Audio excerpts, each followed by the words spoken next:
Tonight, imagine standing alone on a tundra that stretches into a white, blinding infinity. There are no walls to shelter you, no fire to warm you, and the sun is a pale, useless coin hung low in the gray sky. Not during the day, but long before dawn, when the temperature drops to a level that makes the air feel solid in your lungs. The wind here doesn't just blow, it hunts. It seeks out the heat in your blood with a malicious precision. You look down at your own body and realize the terrifying truth of your existence. You are soft, you are dangerously hairless, and you are entirely unsuited for this world. Without a barrier between you and the ice, you probably wouldn't last long here. So before you get comfortable, take a moment to like the video and subscribe, but only if you genuinely enjoy what I do here. Go ahead and comment your location and local time. Let's mark this quiet vigil across the globe. Now, dim the lights, maybe turn on a fan for that soft background hum, and let's ease into tonight's journey together. You stand there, shivering violently, your teeth clicking together in a rhythm you cannot control. This is the starting point of our history, not vanity, not style, not the desire to conceal, but the desperate animal need to keep the blood moving in your veins. You are realizing that your skin is a failure. It is too thin. It offers no protection against the brambles that tear at your legs or the frost that bites at your extremities. In this era, a scratch is not an inconvenience. It is an entry point for infection, a slow, feverish sentence of death. Survival requires you to steal the skin of something else, something that was built to survive this purgatory better than you were. You are holding a piece of flint. It is cold against your palm, sharp enough to slice your thumb if your grip slips, which it often does because your fingers are numb. Before you lies the carcass of a reindeer, or perhaps a bear, if you are lucky or foolish enough to kill one. This is where your underwear begins. It does not begin with a tailor or a loom. It begins with the butchery. You must separate the hide from the muscle, a wet, steaming task that coats your hands in fluids that will soon freeze. You are not thinking about how this will look. You are thinking only that the fur is warm, and you are not. The scraping is the part the history books usually skip.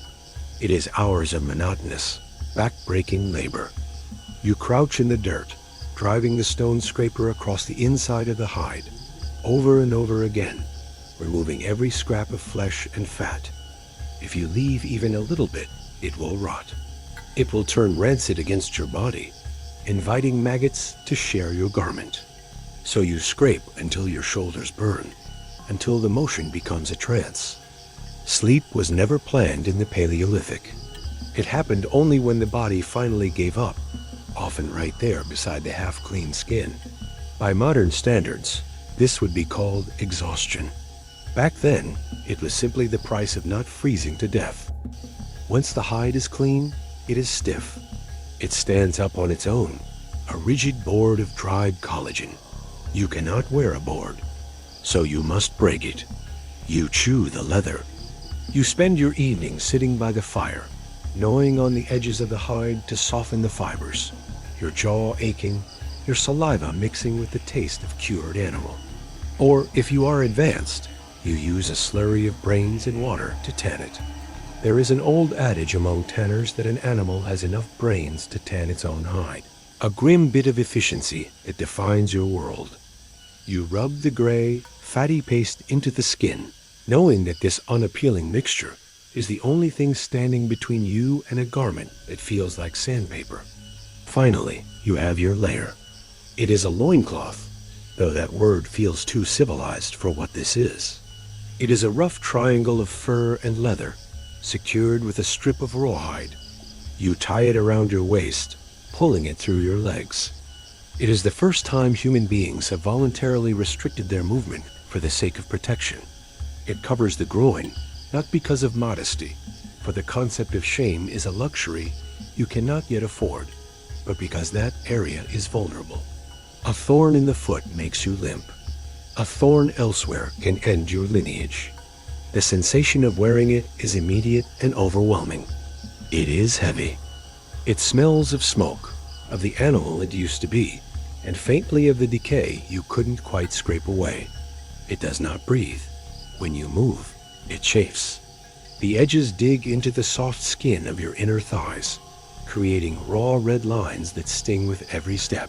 You learn to walk differently, a slightly wider stance to accommodate the bulk of the leather. It's not exactly haute couture, but then again, the only critics here are wolves, and they prefer their meat unwrapped. This simple leather flap changes your relationship with the world.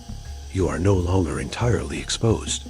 You have created a microclimate, a tiny pocket of trapped heat that belongs to you. But it also traps everything else. Sweat has nowhere to go. It pools against the leather, cooling rapidly when you stop moving, creating a damp, clammy layer that sits against your skin like a cold compress. You learn that hygiene is a distant dream. Historians still argue whether early humans wore these coverings continuously or shed them when inside the warmth of a shelter, but the lice tell a different story.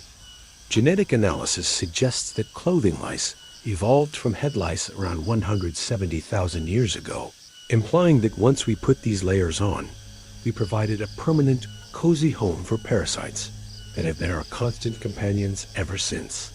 There is something quietly tragic about this first innovation. You have solved the problem of the cold, but you have introduced the problem of the garment.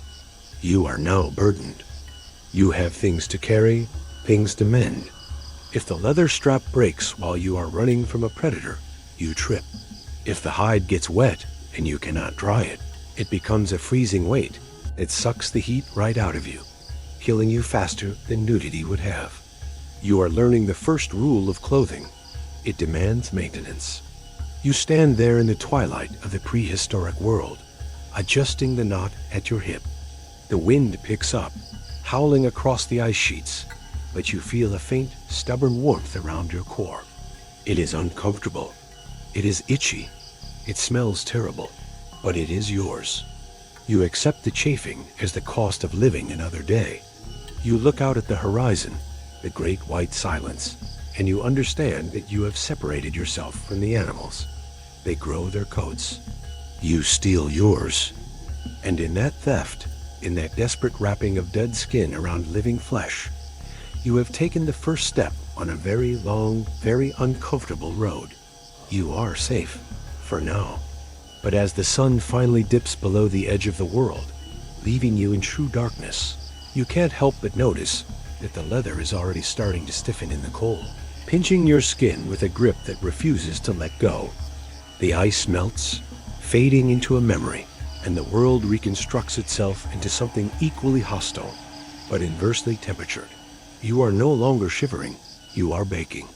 The silence of the tundra is replaced by the drone of insects and the rhythmic lapping of the Nile against the muddy bank. You stand under a sun that does not merely shine. It bears down on you with a physical weight, a relentless, searing pressure that seeks to evaporate the moisture from your very cells. Welcome to Egypt. Here, the challenge isn't keeping the heat in, but frantically trying to keep it out. You are holding a garment that feels miraculously light compared to the heavy skins of your ancestors. It is linen, woven from the fibers of the flax plant that grows in green, swaying fields along the river. To get this fabric, you, or rather the peasants you try not to make eye contact with, harvest the stalks, rot them in stagnant water until they smelled of decay beat them, until the fibers separated, and then spin them into thread.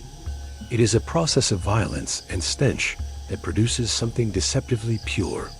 The linen is white, bleached by the sun, a stark refusal to blend in with the brown desert or the black silt. You wrap this cloth around your waist. This is the shenty, the kilt that defines your silhouette. If you are a common laborer, it is a rough, simple strip, barely enough to cover your shame as you haul limestone blocks up a ramp. But let's assume you have some status. Your linen is fine, almost sheer. You wrap it intricately, pleating the front to create a fan of sharp, crisp lines. You stand before a polished copper mirror, admiring the geometry. You look clean. You look civilized. You look like a master of your environment. But the sensation tells a different story. The moment you step out of the shade, the linen begins to stick. The heat here is oppressive, a wall of air that sits at 40 degrees Celsius and refuses to move.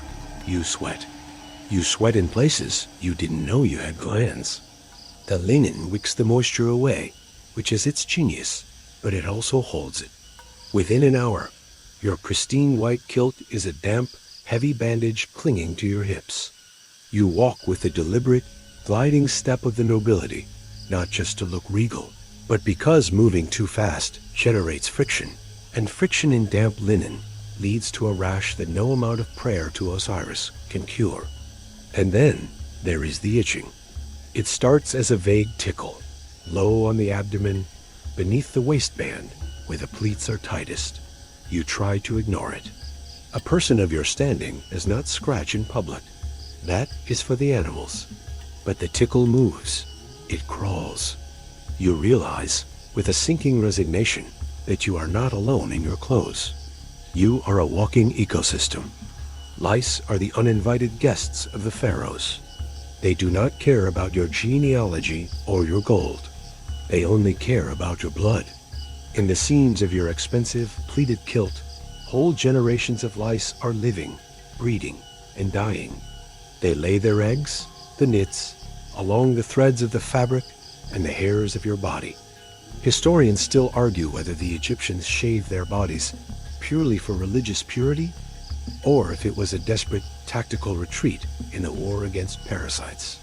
But looking at the bronze razor on your table, a curved, menacing blade that looks more like a weapon than a grooming tool, you understand the motivation.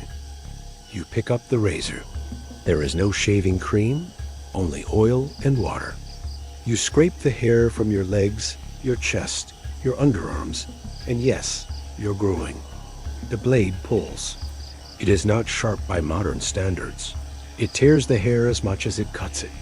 You endure the stinging, the small nicks that bloom red against your bronze skin, because the alternative is being eaten alive. You choose the burn of the razor over the crawl of the louse. It is a choice between sharp pain and maddening irritation. Most people choose the pain. Yet, even hairless, you are not safe. The lice simply retreat into the pleats of the linen. They wait for you to put the garment back on. Every morning is a gamble. You shake out the kilt. You inspect the seams. Perhaps you have a servant pick through it, but you can never get them all. You dress, feeling the phantom crawl even before the real one begins. The linen, so cool to the touch initially, warms up and becomes an incubator. There is a profound irony in your appearance. To an observer, you are a vision of purity. The white linen reflects the blinding sun, making you glow. You look cool, dry, and untouched by the grime of the earth. But inside that wrap, you are a swamp of perspiration and parasites. You are fighting a silent, losing battle against biology. You maintain a stoic expression, discussing the grain harvest or the construction of a tomb, while your entire lower body screams for the relief of fingernails. You do not scratch. You shift your weight. You adjust your belt. You suffer with dignity. The nights offer little relief. You unwind the kilt, peeling the damp fabric from your skin with a sound like tearing paper. The air is still hot, thick with the smell of the river mud. You lie down on a headdress made of wood or stone, because a soft pillow would trap heat and harbor yet more insects, and you try to sleep. But the memory of the garment remains. A ghost of the waistband presses against your skin. You lie there, naked and shorn, a hairless creature in a stone room, listening to the scuttling of beetles on the floor, hoping they are just beetles. You realize that civilization is mostly just the art of looking comfortable when you are absolutely miserable.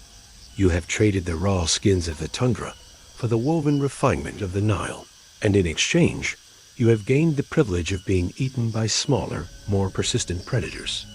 The linen hangs on a peg, white and ghostly in the moonlight, waiting for morning. It looks beautiful. It looks elegant. It looks like a trap. You close your eyes, but the heat is still there, pressing on your eyelids, and you know that tomorrow the sun will rise, the sweat will flow, and the lice will wake up hungry. The sun shifts west, the sand turns to stone, and the geometry of the river is replaced by the grid of the city. You are in Rome now. The air smells different, less like mud and vegetation, more like wood smoke, roasted garlic, and the overwhelming, fermenting stench of 1,000,000 people living on top of one another. You are a citizen of the greatest empire the world has ever seen, a master of aqueducts and laws, yet your most intimate struggle remains remarkably unchanged. You are still fighting your own clothes. You are securing the subligaculum. It is a loincloth, yes, but calling it that feels like an insult to Roman efficiency. It is a T-shaped piece of leather, or perhaps coarse linen if you are lucky, that pulls up between the legs and ties around the waist. You tighten the knot at your hip. It needs to be tight. If it is loose, it chafes. If it is tight, it cuts. You are constantly searching for the mythical middle ground that does not exist. The leather is stiff, cured to withstand the sweat of the march or the grime of the workshop, but it has no give. It sits against your skin like a splint. You step out into the street, the subligaculum hidden beneath your tunic. You feel protected, contained, but Rome has a way of stripping you down. Your destination today is not the Senate or the Forum, but the baths of Caracalla. This is the heart of Roman social life, a cathedral of marble and steam where business is conducted, gossip is traded, and hygiene is theoretically achieved. You walk through the massive arches, the noise of splashing water and echoing voices hitting you like a physical wave. You enter the apoditerium, the changing room. It is crowded, humid, and smells of unwashed bodies and theft. You strip off your tunic. You stand there in your subligaculum, surrounded by men in various states of undress. Some are naked.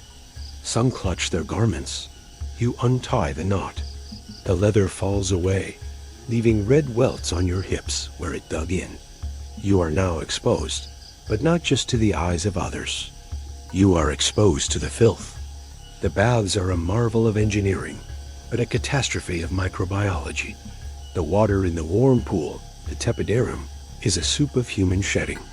There is no chlorine here, only the optimistic belief that flowing water is clean water. You step in. The water is opaque, gray with oil and dirt. You share this bath with senators, soldiers, slaves, and the sick. People with open sores, people with weeping eyes, people with hacking coughs. They all come here for the cure, bringing their maladies with them into the communal broth. You soak, trying to relax, but your mind is on your subligaculum. You left it in a niche in the wall, guarded by a slave if you can afford one, or just by hope if you can't. Theft is rampant. To lose your clothes in the baths is not just inconvenient, it is a social disaster. You imagine a thief snatching your leather garment, running off into the crowded streets, leaving you to walk home in a towel, or worse, naked, a figure of ridicule in the unforgiving Roman mob. The anxiety makes it hard to enjoy this steam. You move to the caldarium, the hot room. The floor is so hot you have to wear wooden sandals to keep your feet from blistering. You sweat profusely, the toxins leaving your body, or so the physician says. You scrape your skin with a strigil, a curved metal tool. You drag the metal across your arms, your chest, your legs. Dead skin, oil, and dirt accumulate on the blade in a gray sludge. It is satisfying in a grotesque way, peeling away the city's grime, layer by layer. But then you drop the strigil. It clatters on the wet floor. You hesitate. Do you pick it up? The floor is a petri dish of fungal infections. You pick it up. You have no choice. Finally, the cold plunge. The shock of the frigidarium tightens your skin, makes you gasp. You climb out, shivering, and reach for your clothes. They are still there. A small victory. You tie the subligaculum back on. The leather is cold now, and damp from the humid air of the changing room. It feels clammy against your warm skin, a shock that makes you wince. You fasten a knot, feeling the familiar pinch return. But the real danger isn't the theft or the cold leather. It's what you're taking home with you. The baths are where you get clean, but they are also where you get infected. Historians still argue whether the Romans understood the concept of contagion, but your body knows. You feel a strange itch between your toes, a fungus picked up from the wet tiles. You feel a slight burning in your eyes, bacteria from the murky water. You have washed away the visible dirt, but you have coated yourself in an invisible layer of your neighbor's ailments. You walk home, the leather strap rubbing against the same raw spot on your hip. You feel cleaner, yet somehow dirtier. The subligiculum holds you together, a sturdy piece of Roman engineering, but it cannot protect you from the microscopic siege you have just subjected yourself to. You pass a statue of an emperor, marble and perfect, draped in stone cloth that never chafes, never smells, never harbors disease. You envy him. You enter your insula, climbing the wooden stairs to your apartment. You are tired. The bath has drained you. You lie down on your bed, still wearing the loincloth because privacy is scarce and warmth is scarcer in the drafty room. The leather is drying now, stiffening, molding itself to your shape like a cast. You close your eyes, listening to the sounds of the city, the shouting, the carts, the barking dogs. You are a Roman. You are civilized. You bathe daily. But as you drift off, you can't help but notice that the itch on your foot is getting worse. A tiny, throbbing reminder that in the grand, marble-clad hygiene of the empire, you are never truly clean, and you are never, ever safe. The marble columns have fallen, or perhaps they were just pulled down to build a wall for a pigsty. It doesn't matter. The empire is a memory, a story told by old men who claim to remember when water flowed through stone channels into the heart of the city. That water is gone. The baths are ruins, filled with rubble and ghosts. You are no longer a citizen of a sprawling civilization. You are a tenant of the mud. The world has contracted. Your horizon ends at the edge of the village, and your comfort ends at your skin. You are holding your new reality. It is not the crisp linen of Egypt, nor the sturdy leather of Rome. It is wool, and not the soft, refined wool of a future age, carded and combed into submission. This is raw peasant wool, spun by fingers that were too cold to be careful. It is thick, uneven, and riddled with the microscopic barbs of nature. You look at the garment, the brise. They look less like clothing and more like a punishment. They are essentially a pair of oversized, baggy shorts, a linen or wool sack that reaches from your waist to your knees, gathered with a drawstring that is nothing more than a rough rope. You step into them. The sensation is immediate. It is an assault. The fibers do not glide, they grab. Every movement sends 1,000 tiny hooks dragging across your thighs. You pull the drawstring tight, bunching the excess fabric around your waist. It creates a bulky, lumpy tire of cloth that presses into your hips. There is no tailoring here. The concept of fit has vanished along with the aqueducts. You are wearing a shape that was decided by the loom, not the body. You tuck the ends of the fabric into the roll at your waist, a maneuver that feels like packing a bag, not getting dressed. But the texture is only the first indignity. The smell is the second. The wool has not been scoured clean. It retains the lanolin, the natural grease of the sheep. In a world without waterproof jackets, this is a feature, not a bug. The grease repels the rain. But against your skin, it feels tacky. You are wrapped in a layer of old animal fat. When your body heat warms the wool, it releases the scent of the barnyard. You smell like a wet sheep, a musk that permeates your days and your nights. You are walking around in the ghost of the animal, carrying its oil on your flesh. You walk out into the field. It is raining, because in the medieval imagination, it is always raining. The mud sucks at your boots, and the dampness hangs in the air like a curtain. The braies begin to do their work. They absorb the moisture from the air and the sweat from your body. Wool can hold a third of its weight in water before it feels wet, which sounds like a benefit until you realize that it means you are carrying pounds of water around your waist without knowing it. The garment grows heavy. It drags. The drawstring cuts deeper. As the day wears on, the wet wool begins to chafe. The inner thighs, where the fabric bunches the most, become raw. It is a slow, grinding friction. You adjust your stride, walking with a wide, lumbering gait to minimize the contact. But there is no escape. The wet wool is relentless. It clings to you, cold and clammy, a sodden diaper that refuses to dry. You stop to hoe a row of turnips, and the cold fabric slaps against your leg with a wet thud. You are working hard, generating heat, but the moment you stop, the chill sets in. The wool turns against you, sucking the warmth from your blood to feed the evaporation that never quite happens. Hygiene has become a rumor. You do not wash the braies. Washing requires water, soap, and effort, all of which are in short supply.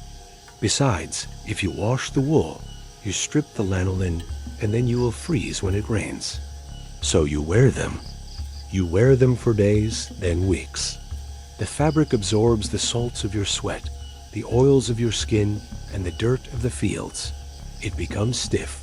It stands up on its own when you take it off, if you ever do. Most nights you don't.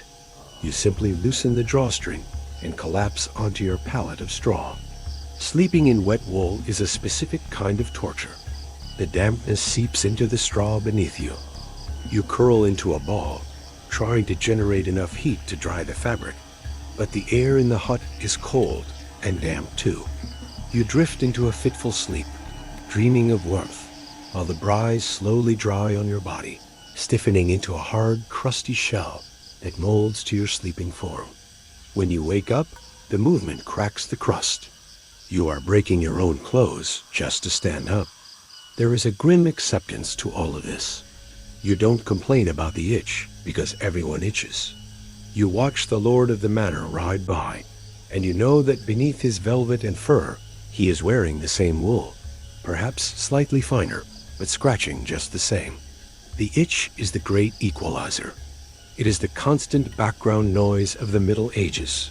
It keeps you awake during sermons. It keeps you irritable during meals. You see men rubbing their hips against door frames, like bears against trees, a universal gesture of relief. And then there are the parasites. The wool is a forest for them. They love the lanolin. They love the warmth. They burrow into the thick weave, safe from your fingernails. You feel them moving, navigating the tangled fibers, setting up colonies in the pleats of your waist. You crush one between your thumb and the fabric, a small, satisfying pop, but it is a hollow victory. There are always more. Historians still argue about the exact parasite load of the average medieval peasant, but you don't need a study. You are the study. You are a walking buffet, served on a platter of greasy wool. You stand in the field as the sun sets, a gray smudge behind the gray clouds. Your legs are chafed, your waist is bruised by the rope, and you smell of wet dog and despair. You pull the braies up, a futile gesture to fight gravity and the weight of the absorbed water. You remember the stories of the smooth, heated floors of the Roman baths, and they sound like fairy tales, like dragons or magic.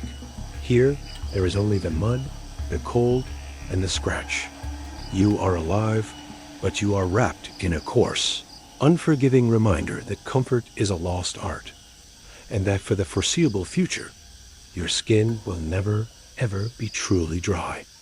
Time moves forward, but for your lower body, things are about to get significantly more complicated. The shapeless sack of the Dark Ages is retreating. Fashion has arrived, and it has brought with it a terrible structural ambition. The tunic, once a forgiving tent that reached your ankles, is creeping upward. It climbs past the knee, then to the mid-thigh, and for the young and reckless, even higher. This exposure demands a solution. You can no longer hide your legs in the shadows of a long M. You must dress them. And so, you are introduced to the hose. You sit on the edge of a bench, holding what looks like two severed legs made of wool. These are shos. They are not pants. They are not tights. They are individual, isolated tubes of fabric, one for the left leg, one for the right. They are strangers to one another, destined to meet only at your waist, but never to join. There is no crotch, no seat, no unity. You are about to assemble yourself like a piece of furniture that is missing the instructions. You pull the left stocking on. It is tight. The wool has been cut on the bias diagonally against the grain of the fabric to give it a crude form of elasticity.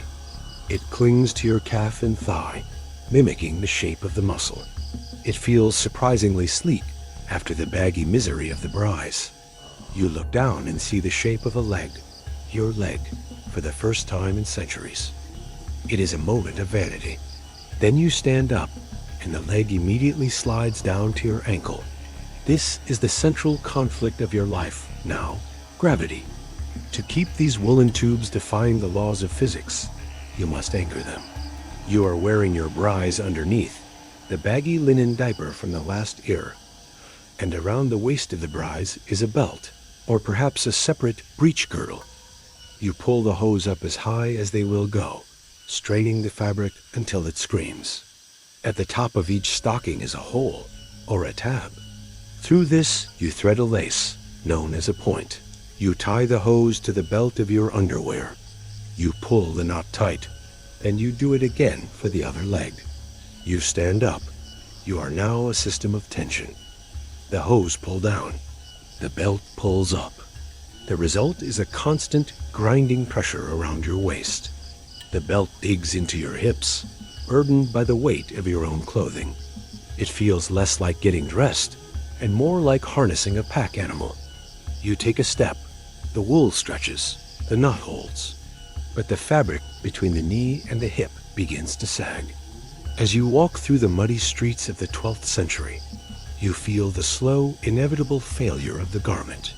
The wool absorbs the damp air and relaxes. The tight fit you admired in the bedroom becomes a wrinkled disaster in the courtyard. A fabric bunches around your knees, making it look as though your legs are slowly melting. You stop. You hitch up the left leg. You retie the point. You take 3 steps. The right leg sags. It is a relentless game of whack-a-mole played on your own body. You realize that looking fashionable is actually a full-time job, and the pay is terrible. Then there is the issue of the gap. Because the legs are separate, there is a space between them at the top. A no man's land. When you stand still, the short tunic covers it. But when you sit, or God forbid, ride a horse, the tunic rides up, the legs spread, and the truth is revealed. You are wearing nothing in the middle but the thin linen of your brise. The wind finds this spot with a predatory accuracy. You are fully dressed, yet the center of your body is enduring a private blizzard. Historians still argue about how men of this era managed to look dignified while essentially wearing crotchless leggings, but the answer is likely that they didn't. Social anxiety becomes your constant companion. You are walking into the great hall. You want to look like a courtier, a man of status. You stride forward, but you feel the back of your hose slipping. The point has come undone. You can feel the lace dangling inside your tunic. If the hose falls, it won't just slide a little. It will pool around your ankle, leaving you with one bare, hairy white leg exposed to the ridicule of the court. You perform a subtle, desperate shimmy, trying to friction walk the fabric back up your thigh. It doesn't work. You have to find a dark corner, lift your tunic like a toddler, and frantically retie yourself to yourself. The absurdity of the design is matched only by the discomfort of the materials. The wool, bias cut as it is, has no recovery. Once it stretches, it stays stretched. By the end of the day, you are wearing baggy, shapeless tubes that twist around your legs. The seams, thick and rope-like, spiral inward, digging into your shins, and the soft flesh behind your knees. You spend your day adjusting, tugging, and cursing. You envy the peasants who still wear the old tunics. They look like sacks of potatoes, but at least their clothes aren't actively trying to escape them. And let's not forget the codpiece is not yet a thing. That comes later. For now, you are dealing with the vulnerability of the open front. If you are a laborer, you might tuck the hem of your tunic into your belt to free your legs for work. This exposes the gap entirely. You are walking around with your linen underwear on display, framed by 2 sagging wool stockings. It is a look that says, I am ready for the fields, but also, I have given up on dignity. Night brings the only release. You untie the points. The relief on your waist is orgasmic. The belt has left a deep red trench in your skin, a ring of crushed capillaries that itches as the blood rushes back. You peel the hose off. They retain the shape of your knee, frozen in a permanent crouch. You look at your legs. The hair has been rubbed off in patches by the friction of the wool. You are literally wearing yourself away. You lie down, the cold air hitting your skin, and you reflect on the evolution of your species. You have built cathedrals that scrape the sky. You have forged steel that cuts through bone. You have written laws that bind nations. Yet you cannot figure out how to cover your legs without using a complex system of ropes and pulleys. You are a segmented creature, a collection of parts tied together with string. As you drift off, you worry about the morning. You worry about the knots. You worry that one day, gravity will finally win, and you will simply unravel in the middle of the street, a pile of wool and shame. The world outside is becoming more refined. The castles have tapestries. The windows have glass. The music has harmony. You are living in an age of velvet, brocade, and cloth of gold. Your outer layer is a masterpiece of ostentation, a heavy, stiffened doublet, perhaps slashed to show flashes of color, embroidered with silver thread, and padded to give you a silhouette that says, I eat well and own land. But beneath this fortress of fashion, in the secret, dark space against your skin, you are wearing a sack. You are wearing the shift, or the chemise, or the shirt. The name changes, but the reality is stubbornly consistent. It is a long rectangular garment made of linen. It has no shape. It has no tailoring.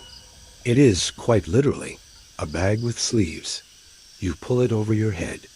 It hangs from your shoulders to your knees, billowing around your body like a ghost. It is the foundation of everything.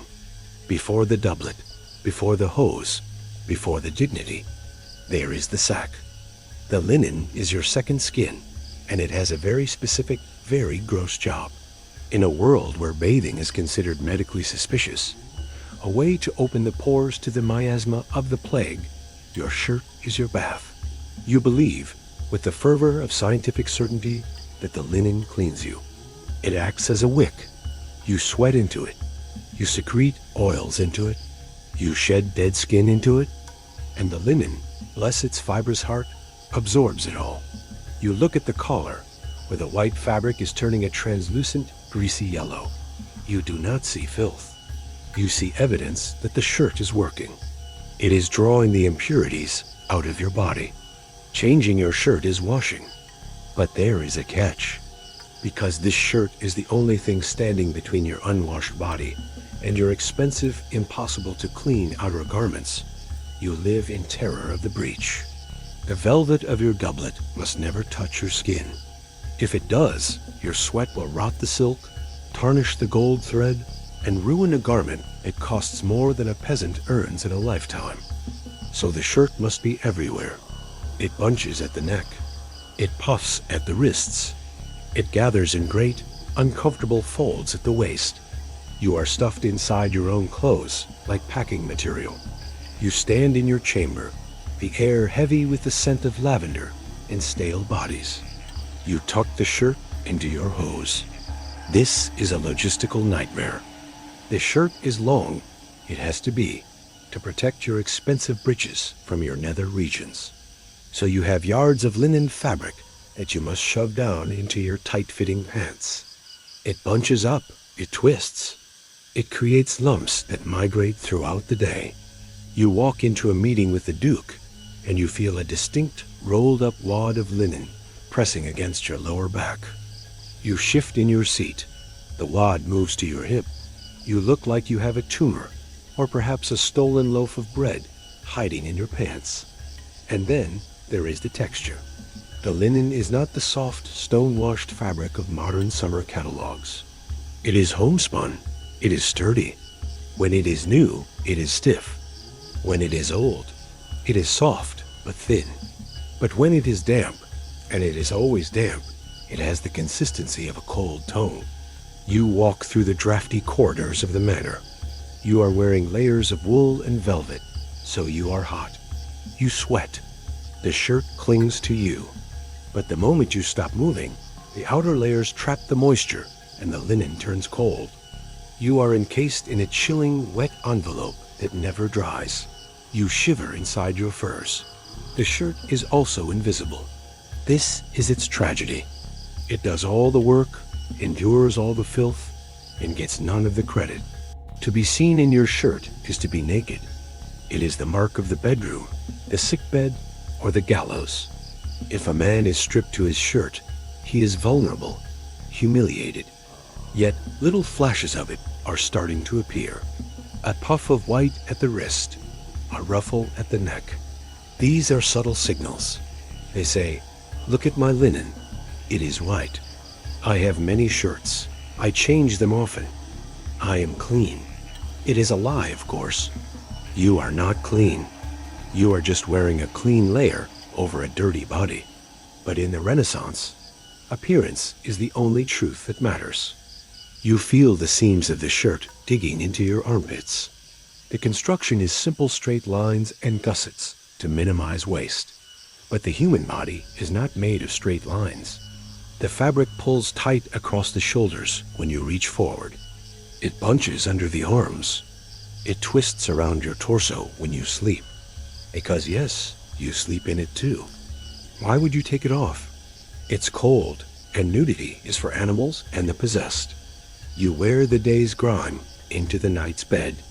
The bed bugs waiting in the straw mattress rejoice. They have a ladder of linen to climb straight to your flesh. There is a psychological weight to this garment. It is the keeper of your secrets. The outer world sees the brocade and the jewels. The shirt sees the boils, the rashes, the scars, and the dirt. It absorbs the smells of your illness and your anxiety. When you take it off perhaps once a week, if you are fastidious, it stands stiff with the accumulated salts of your existence. You hand it to a laundress, a woman whose hands are red and cracked from lye soap, and you avoid her eyes. You both know what is on that shirt. It is an intimate, shameful transaction. She takes your filth away and returns it white, a temporary absolution. You put on a fresh shirt. For the first hour, it is crisp, dry, and smells of sun and herbs.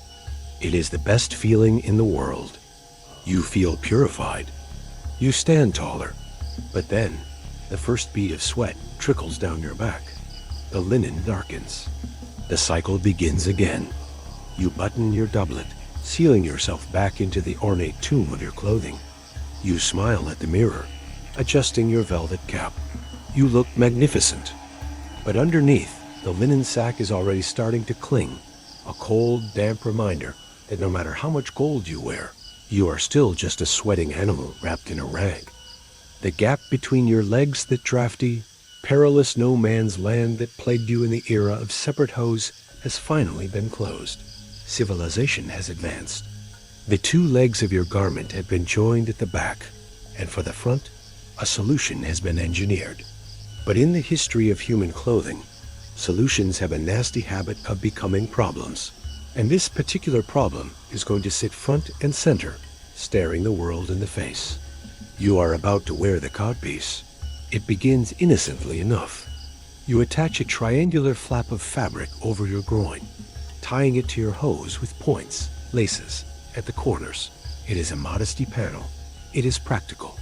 It allows you to relieve yourself without undressing entirely, a logistical victory that feels like a revolution. But you are living in the Renaissance, an age that does not understand the concept of enough. If a thing is worth doing, it is worth doing with gold thread, velvet, and a profound sense of overcompensation. You stand in your dressing room, staring at the padded structural object in your hand. It looks less like a piece of clothing and more like a piece of armor, or perhaps a small, velvet upholstered furniture item. This is not a flap anymore. It is a protrusion. It is a statement. You tie it on. It does not sit flush against your body. It projects outward and upward, a rigid, artificial erection. It greets the room 3 seconds before you do. You walk through the court. You feel ridiculous, or at least, a modern version of you would. Here, you feel powerful. You are occupying space. You are signaling virility. But the physical sensation is bizarre. The codpiece is heavy. It swings slightly with your stride, a pendulum of padding that tugs at the waist of your hose. It bumps into tables. It brushes against the backs of chairs. You have to relearn your spatial awareness, because your center of gravity has effectively been extended by 6 inches of wool and horsehair. But let's look inside the box. Why is it so large? Why the padding? Fashion is the polite answer. You want to look like the king, and the king looks like a bull. You stuff the codpiece with bombast, raw wool, rags, or horsehair to create the desired shape. You are essentially sculpting a lie out of barnyard refuse and hiding it in your pants. It is the male equivalent of the corset, a structural deceit designed to mimic biology, but resulting only in caricature. However, for you, there might be a darker reason for the bulk. You are itching again, but this is not the crawling itch of the lice. This is a deep, burning fire. You have the great pox, the French disease, the ailment that Columbus sailors may or may not have brought back from the New World as a souvenir. Historians still argue whether the syphilis epidemic drove the size of the codpiece, or if it was merely a convenient coincidence. But as you wince while tying the laces, the academic debate feels irrelevant. Your groin is a disaster zone of sores, swelling, and leaking fluids. You cannot have fabric touching this. You need a cage. The oversized codpiece provides a hollow sanctuary, a vaulted ceiling over your misery. Inside that velvet shell, wrapped in linen bandages soaked in mercury and animal fat, your body is rotting. The bombast isn't just for show. It is insulation. It keeps the medicinal grease from staining the outer silk. You are walking around with a chemical waste site strapped to your midsection, disguised as a symbol of sexual potency. The irony is heavy enough to break your toes. The mercury treatment is its own special hell. You rub the gray ointment into the sores, feeling the metal seep into your blood. It makes your teeth loose. It makes your mouth water constantly, a drooling side effect that you try to hide with a scented handkerchief. Speaking of handkerchiefs, you have nowhere to put yours.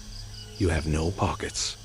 So, in a stroke of grotesque utility, you tuck your handkerchief, your coins, and perhaps a small orange stuck with cloves, to mask the smell of your own decay inside the codpiece. It has become a purse. You are storing your grocery money next to your venereal disease. It gives a whole new meaning to filthy lucre. The social interactions are a minefield. You bow to a lady. The codpiece leads the way. It is the focal point of every conversation. You see her eyes flick down, then quickly up. Is she impressed? Is she horrified? Is she wondering if you have the pox? You maintain eye contact, sweating under your velvet cap, knowing that the massive decorated bulge between your legs is mostly old rags and a small bag of silver coins. You are a fraud, but you are a fashionable fraud. Sitting down is a logistical puzzle. If the codpiece is too stiff, it doesn't bend. You have to perch on the edge of the bench, legs splayed, the codpiece pointing at the ceiling like a sundial. If you lean forward to eat your roast swan, the codpiece jams into the edge of the table. You are constantly fighting your own crotch for dominance over your environment. And let's not forget the points, the laces that hold this whole architecture together. They are the weak link. If a knot slips, the codpiece flops forward, revealing the gap and the bandages beneath. It is a constant, low-level anxiety. You check the knots furtively. You see other men doing the same, a collective nervous fiddling that defines the male mannerisms of the era. There is a distinct smell that follows you. It is a mix of the musk of the unwashed wool, the metallic tong of the mercury, the sweet rot of the infection, and the desperate overdose of rosewater you splashed on this morning. It is the scent of the Renaissance, beauty built on top of putrefaction. You try to stand downwind of the Duke. Eventually, the fashion will fade. The codpiece will shrink, deflate, and finally disappear, replaced by the polite concealment of the fly. But for now, you are stuck with it. You walk the corridors of power, leading with your lie. You feel the heavy, padded weight shifting against your bruised skin. You smile at a rival, knowing he is probably wearing the same cage of bandages. You are all knights in shining armor, protecting the only thing that truly matters, your vanity and your crumbling, mercury-soaked secrets. The codpiece is not just a piece of clothing. It is a monument to the human ability to turn suffering into a spectacle and to garnish a rotting wound with a velvet bow. You are no longer leading with a padded lie. You are being crushed by a rigid truth. The perspective shifts. You are standing in a sunlit chamber, your arms raised, while another pair of hands works behind you. You are wearing your linen shift, that familiar, shapeless sack, but now it is about to be weaponized.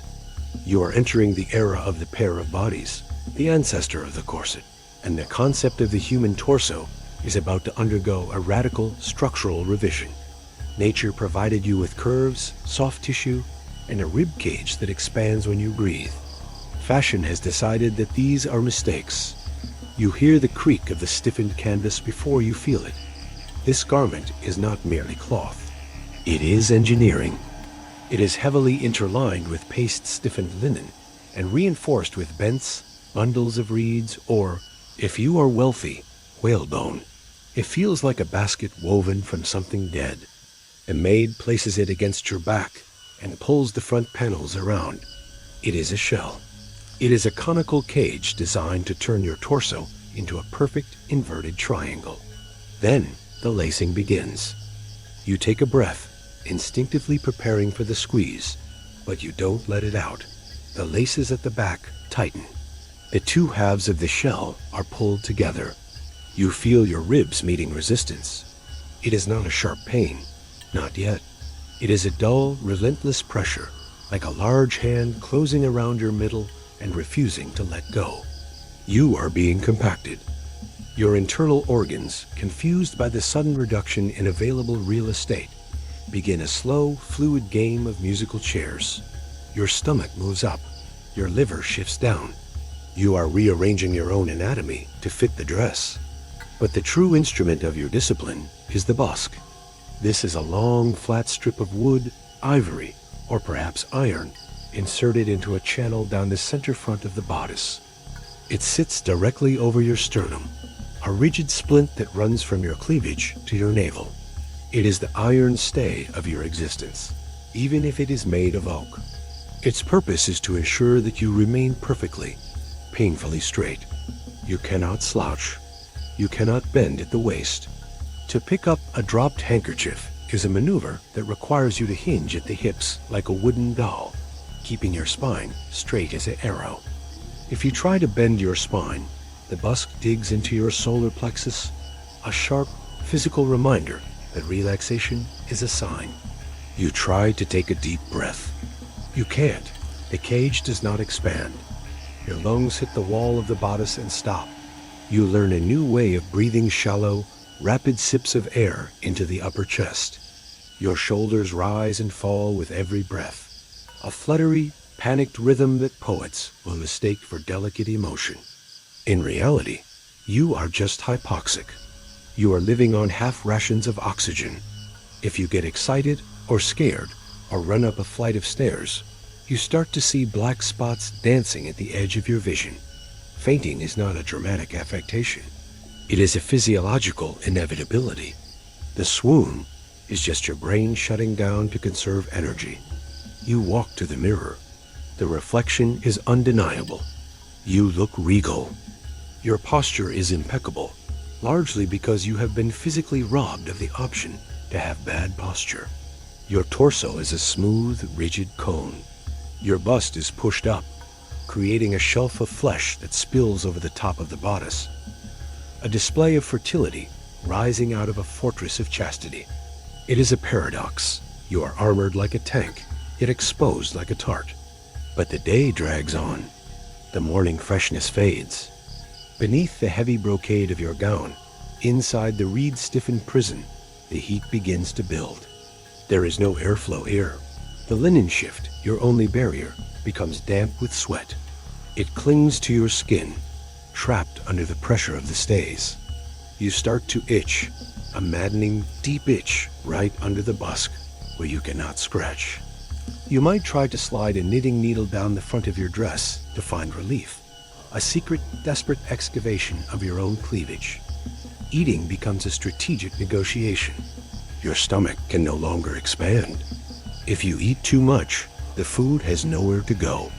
It sits high in your throat, an uncomfortable lump of indigestion. You learn to eat like a bird, not out of delicacy, but out of a fear of bursting. The phrase, stuffed into a dress, is not a metaphor. It is a digestive hazard. A heavy meal is a torture sentence. You pick at your food, and society praises your restraint. Historians still argue about the extent of tight lacing in this period, whether women truly aimed for impossibly small waists or just a smooth line. But as the whalebone digs into your hip bone, the academic distinction feels meaningless. The pain is real. The red marks left on your skin when the garment finally comes off are real. You are being molded. The cartilage of your lower ribs is slowly, over years, being permanently compressed. You are rewriting your skeleton. There is a psychological toll to being held this tightly. You feel contained, yes, but also trapped. Panic is a claustrophobic thing. When you feel a surge of anxiety, your instinct is to gasp, to expand your chest. The stays forbid it. The physical restriction feeds the emotional panic, creating a loop of breathless terror. You are literally unable to let it out. You must remain composed because you are physically incapable of unraveling. The sun sets and the shadows lengthen in the great hall. You have been braced in this position for 14 hours. Your back muscles have atrophied because they no longer need to work. The bodice does the work for them. If you took the stays off now, you would feel flimsy, as if your spine might collapse under the weight of your own head. You have become dependent on the cage. Finally, the release. The laces are cut or untied. The pressure vanishes.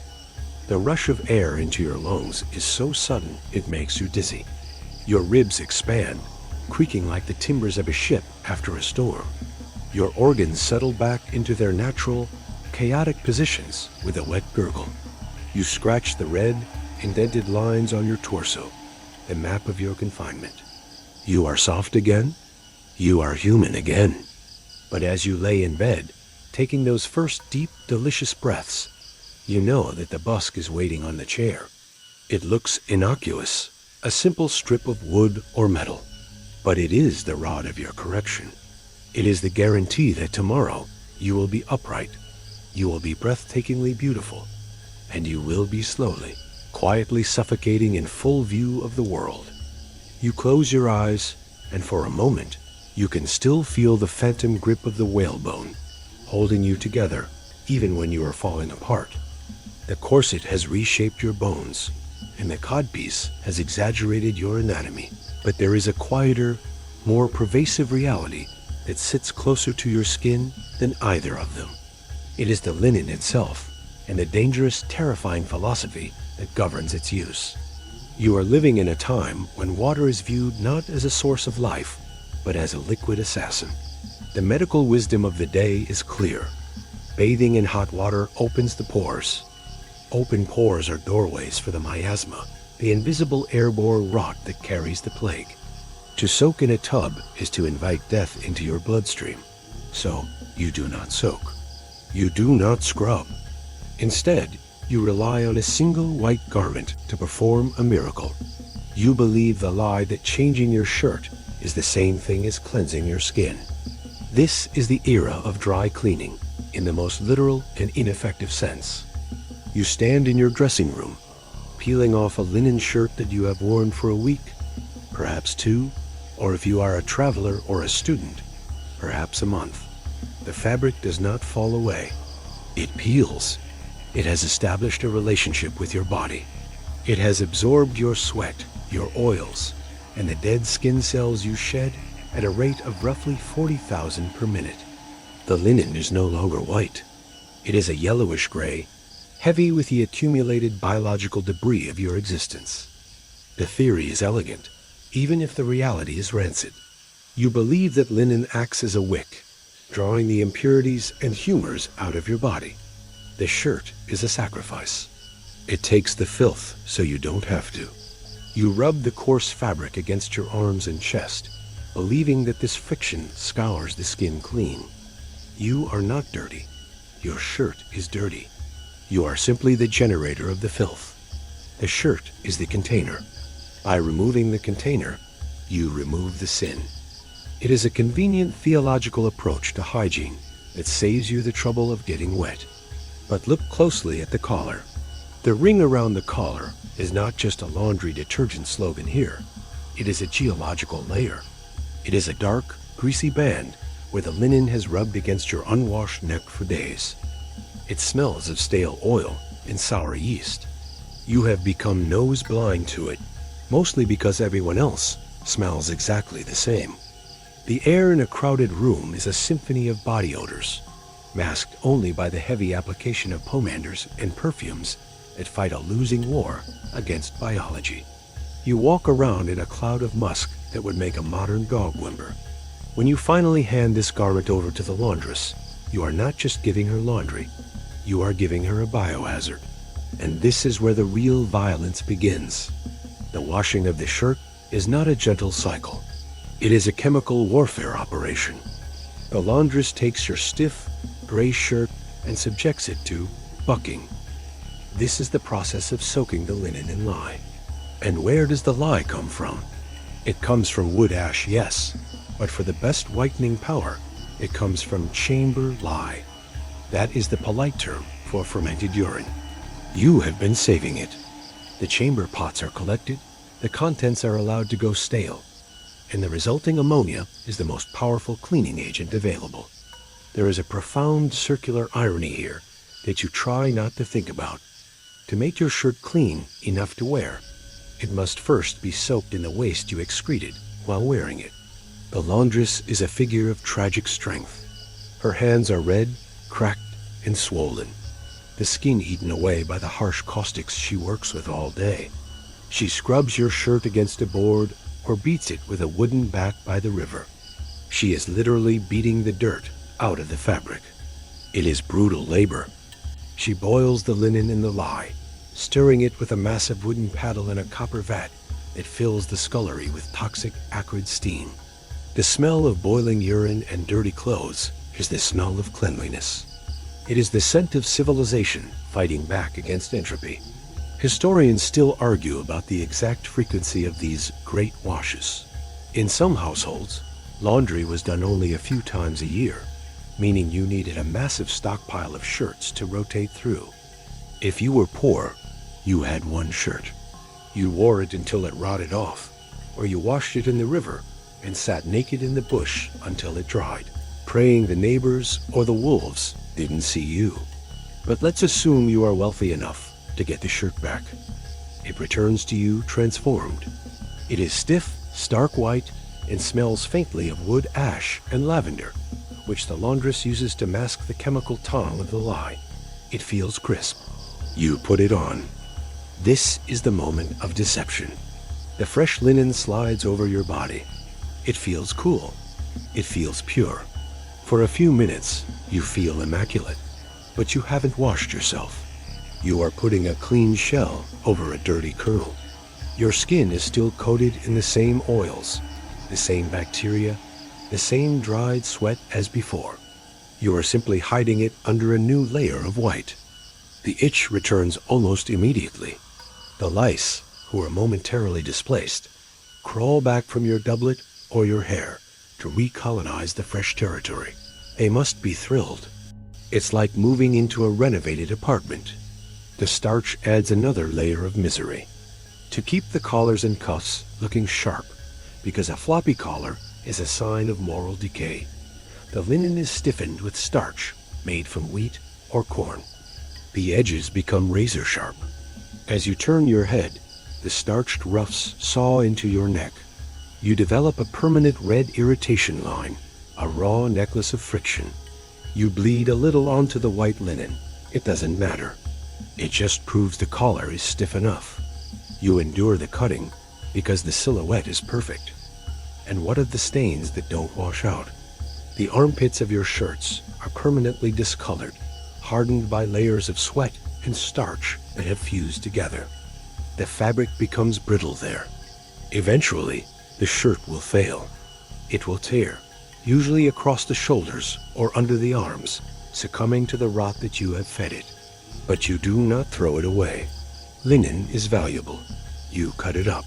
You turn the old shirt into rags, into bandages for your sores, or if you are particularly frugal, into toilet paper, closing the loop of the garment's life in the most undignified way possible. You stand before the mirror, adjusting the cuffs of your freshly laundered shirt. You look the part of a gentleman or a lady. The white linen glows in the candlelight, a beacon of purity. But you know the truth.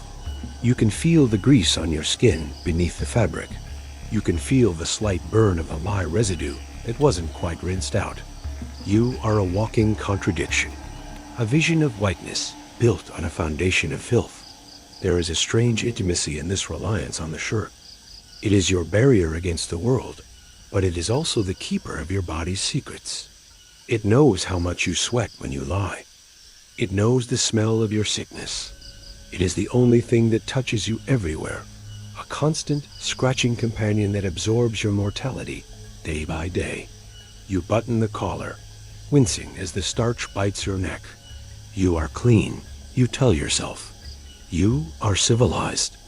And if you itch, well, that's just the price of being alive in a world where water is poison and urine is soap. You step out into the day, a whitened sepulcher, hoping the wind stays brisk enough to carry the scent away. The vertical torture of the corset has not gone away. It has merely been drafted into a new, wider alliance. The era of the column is over. The era of the eclipse has begun. You are living in the 18th century now, a time when status is measured by the sheer volume of space you can render unusable for anyone else.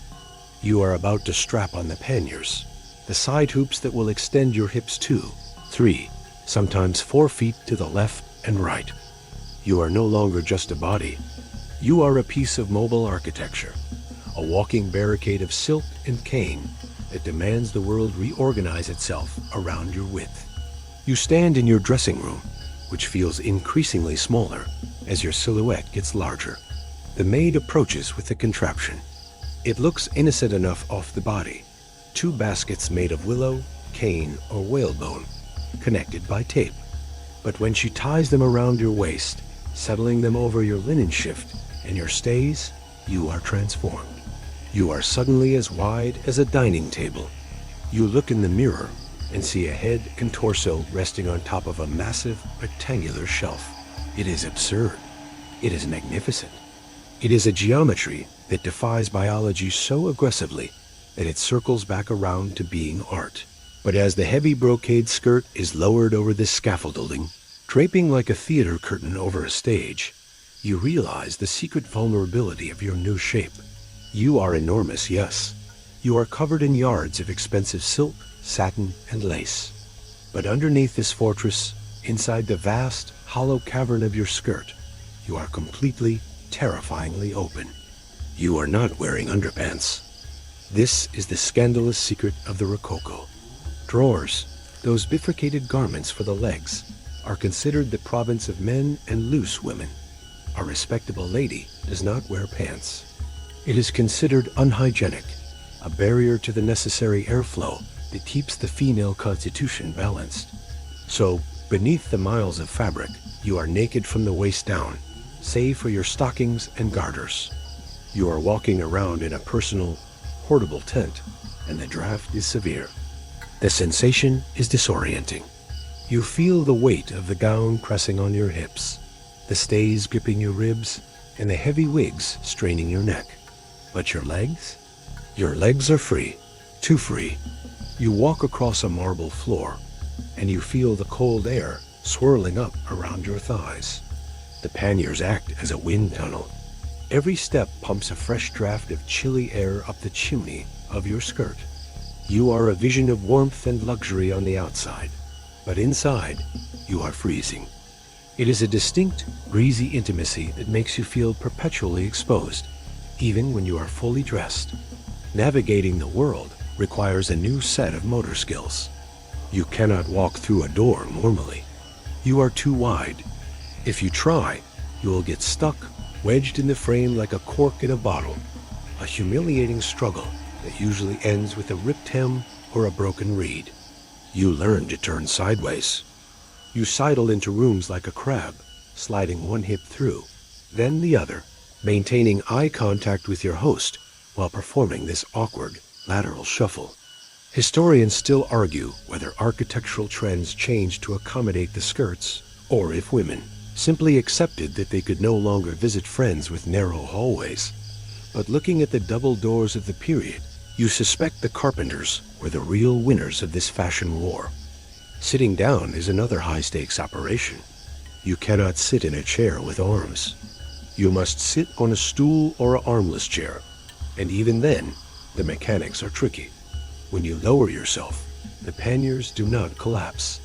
They rise. The rigid hoops pivot on your hips, pushing the skirt up around your ears if you aren't careful. You have to learn the suppression, a smooth, subtle hand motion where you press the hoops down as you descend, fighting the physics of your own garment. If you fail, you risk treating the entire room to a view of your garters, or worse. And then there is the matter of the pockets. You do not have pockets in your dress. Of course, that would ruin the line. Instead, you wear tie-on pockets, separate bags on a string tied around your waist under the hoops. To access your coins, your keys, or your snuff box, you must hike up your overskirt and dive your hand into the cavernous slit at the side. To an observer, it looks like you are rummaging around inside your own hips. You feel for the opening, your hand disappearing into the folds, groping for the bag that dangles against your bare thigh. It is a private, undignified fumble in the midst of public grandeur. But the true test of the open draft comes when nature calls. In a world without indoor plumbing, you are reliant on the chamber pot. But you are encased in a cage that is 4 feet wide. You cannot fit in a privy. You cannot crouch in a field. So you use the Bordaloo. This is a gravy boat. No, really, it looks exactly like a gravy boat, an elongated ceramic vessel with a handle. The genius and the horror of the open skirt is that you can use this device while standing up. You do not undress. You cannot undress. It would take an hour. Instead, you have a maid slide the vessel under your hoops, or you manage it yourself, standing in the corner of a room, perhaps even while a conversation continues on the other side of a screen. You hike the shift up, position the boat, and pray for aim. The lack of drawers makes this possible. The open draft is functional, but the risk of spillage, of a sudden bump, or of simply missing the mark is a constant, low-level terror. You are performing a high-wire act of hygiene blindly, beneath a tent of silk. There is a psychological distance created by the panniers. You physically cannot get close to anyone. To hug a friend is to crash your scaffolding into theirs. To walk with a lover, you must be 3 feet apart, shouting endearments across the divide of your hips. You are an island, The fashion enforces a personal space that is absolute. You are unapproachable not by choice, but by engineering. Yet, despite the grandeur, you feel the fragility of it. A strong wind can catch the skirt like a sail. You have to brace yourself against gusts, lest you be blown down the street like a runaway ship. The frame creaks when you move. You hear the willow bending, a wooden groan that sounds like the rigging of a vessel. You are a heavy, creaking, drafty ship sailing through the salon. The evening ends. You return to your chamber. The maid unties the tapes. The panniers drop to the floor. The collapse is sudden and shocking. You look in the mirror, and you have vanished. Without the width, you look impossibly narrow, frail, almost sickly. The grand architecture is gone, leaving only the human. You feel the loss of space. You were a monument. Now you are just a woman in a shift. You climb into bed, the cold linen sheets reminding you of the draft that haunted your thighs all day. You pull the heavy wool blankets up, seeking warmth, trying to forget the sensation of the wind whistling up your skirt. You are safe now, closed off, contained. But as you drift towards sleep, you realize that tomorrow you must rebuild the fortress. You must strap the baskets back on and occupy the space, ignoring the cold, ignoring the absurdity, and ignoring the fact that the most expansive outfit in history is really just a fancy way of hiding the fact that you are naked to the world. The heavy wooden scaffolding of the Rococo has collapsed. The side hoops, the cane baskets, and the architectural hips have been thrown onto the bonfire of history. The revolution, both political and sartorial, has swept through Europe, and it has stripped you down. You are no longer a fortress of silk. You are a column of white mist. You are living in the Regency, the era of Jane Austen, and the Empire line, where the ideal woman is supposed to look not like a wealthy aristocrat, but like a marble statue dug up from the ruins of Pompeii. A problem, of course, is that statues do not feel the cold. You do. You stand in front of your mirror, shivering. You are wearing a dress made of muslin, a cotton fabric so fine, so sheer, and so delicate that it was originally known in Bengal as woven wind. It is a miracle of textile engineering, imported from the colonies to signal your modernity and your simplicity. It weighs almost nothing. You could pull the entire garment through a wedding ring if you tried. After the centuries of wool, velvet, and heavy linen, this lightness should feel like freedom. Instead, it feels like exposure. The silhouette has changed completely. The waistline has moved up to just below your bust, leaving the rest of the fabric to fall in a straight, vertical line to the floor.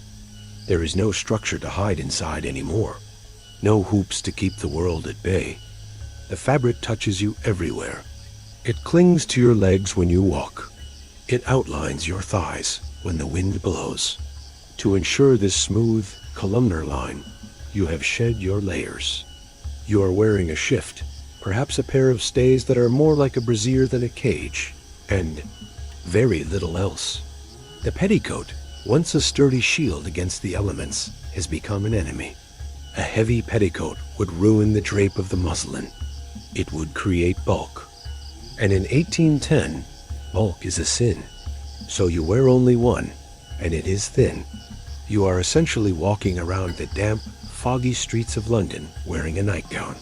But vanity is a cruel taskmaster, and it demands that you go further.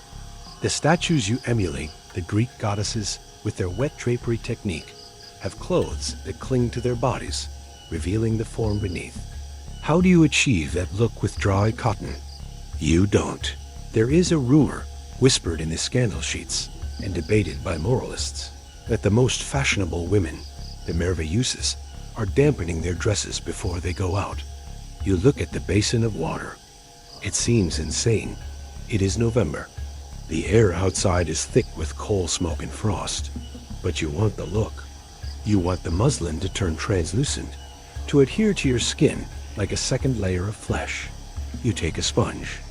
You dab the water onto the petticoat. The fabric darkens slightly. You pull the muslin over it. The sensation is immediate. and shocking. The wet fabric sucks the heat straight out of your body. It is a cold, clammy embrace that starts at your ankles and creeps up to your waist. You are deliberately inducing hypothermia for the sake of the silhouette. You check the mirror. The effect is undeniable. You look ethereal. You look like a nymph rising from a fountain. You also look blue, but you can rouge your cheeks to hide that. You step out into the evening. The English climate is not a willing participant in your Greek fantasy. You are dressed for a temple in Athens, but you are standing in a drafty parlor in Derbyshire.